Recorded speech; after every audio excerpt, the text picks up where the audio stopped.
আজকের রায়ে আমি, আমার পুরো পরিবার, সেই সাথে আমি জানি আমার এলাকাবাসী, দেশবাসী সবাই সন্তুষ্ট। এই রায়ের প্রতি আমরা সবাই সন্তুষ্ট, আর আমরা চাই যে দ্রুত সময়ের মধ্যে এই রায়টা কার্যকরী করা হোক। পূর্বের 3জন আসামি পলাতক ছিলেন, ওই 3জন, এবং 5ই আগস্টের পরে একজন পলাইছে, সবাই আপনারা জানেন। আমরা হয়তো এই যখন আজকে যে রায় হলো, তার যখন আপিল শুনানি চলছিল শেষ দিনে আমরা জানতে পারছি যে 5ই আগস্টের পরে একজন আসামি পালাইছে জেমি নামে। তা আমরা এই বর্তমান আইন প্রশাসন যারা আইন বর্তমান প্রশাসনে যারা আছেন তাদের কাছে আমাদের দাবি এইটাই, পূর্বের 3জন এবং যে 6ই আগস্টের 5ই আগস্টের পরে যে পালাইছে তাদেরকে যেন দ্রুত সময়ের মধ্যে তাদের জন্য গ্রেপ্তার করা হয়। তারা যেখানেই থাক সেখান থেকে তাদেরকে যেন আইনের আওতায় এনে তাদের প্রতি যে রায় আছে ওইটা যেন কার্যকারী করা হয়। আর সেই সাথে আমরা এটাও বলতে চাচ্ছি যে আজকে যে আবরার হত্যার রায় আজ 6 বছর পরে হয়েছে, তো সেই সঙ্গে আমাদের আর একটা দাবি থাকবে যে বিভিন্ন সরকারি বেসরকারি শিক্ষা প্রতিষ্ঠানে আবরারের মৃত্যুর আগেও বিভিন্ন র্যাগিং ছিল, বিভিন্ন ছেলেমেয়েদের উপরে বিভিন্ন অত্যাচার করা হতো। আবরারের হত্যার পরে হয়তো বুয়েটে হয়তো বন্ধ ছিল রাজনীতি বা সেখানে কোনো নেই, কিন্তু এখন আমরা জানি দেশের আরও বিভিন্ন শিক্ষা প্রতিষ্ঠানে এখনও সেই র্যাগিং চলে, সবার উপর অত্যাচার করা হয়। তো এখন সরকারি বেসরকারি সকল শিক্ষা প্রতিষ্ঠানের যারা প্রশাসনের দায়িত্বে আছেন এবং যে সমস্ত যাদেরকে বলা হয় মানুষ শিক্ষার কারিগর, তারা ওখানে যে মানুষ শিক্ষার কারিগর হিসাবে আছেন, তাদের কাছে আমাদের অনুরোধ থাকবে যে আবরার যেমন আমার সন্তান, আজকে আবরারের জন্য আমার সারা দেশবাসী কষ্ট পাচ্ছে, তাদের দুঃখে তাদের সমস্ত কষ্টের সময়, আবরারের কষ্টের সময় এদেশের সাধারণ জনগণ, সাংবাদিক, আইনজীবী, প্রশাসনে যারা আসেন সবাই, সাধারণ ছাত্র সবাই যেমন সাথে ছিলেন, আমি তাদের সাথে করেই বলতে চাই যে সবাই এক আবরারের মা হিসাবে আমি সবার কাছে বলতে চাচ্ছি, সবার পক্ষ থেকে বলতে চাচ্ছি যেন কোনো শিক্ষা প্রতিষ্ঠানে যেন আর এই রকম কোনো কারোর উপরে কোনো নির্মম অত্যাচার নির্যাতনের শিকার হতে হয় না, কারোর উপর কোনো র্যাগিং না হয়, কোনো রাজনীতির কোনো দল যেন না থাকে, যাতে রাজনীতি থাকলেই সেখানে অত্যাচার হবে, ছেলেমেয়েরা নিপীড়িত হবে, নির্যাতিত হবে।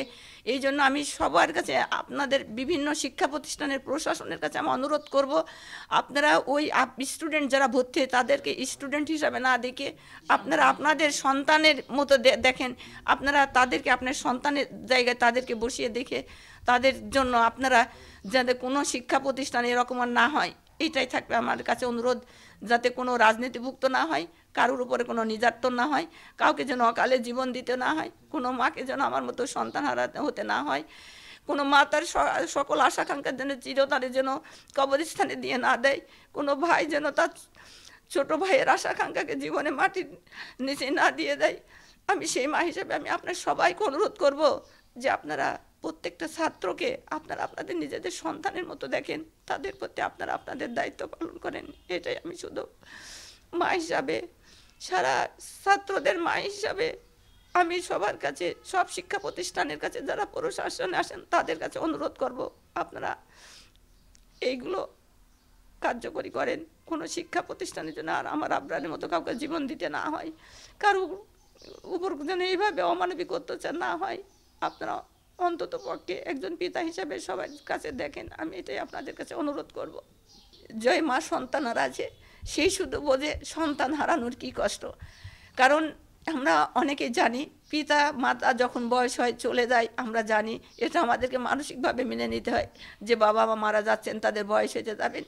কিন্তু যখন পিতা মাতার সামনে একজন সন্তান চলে যায় তখন এটা কখনোই মানা যায় না, কারণ সন্তান আর পিতামাতা হারানো কষ্ট অনেক দূরত্ব। কারণ পিতা হারানো বা মা হারানো আমাদের একই থাকে যে তাদের বয়স হতে তারা চলে যাবে, কিন্তু একজন মায়ের সামনে যখন একটা সন্তান চলে যায় তখন মা এটা বুঝতে পারে না। মা তো জানে যে সন্তান তো আমার, আমি আছি, কেন সে চলে যাবে, কোনো মা চায় না।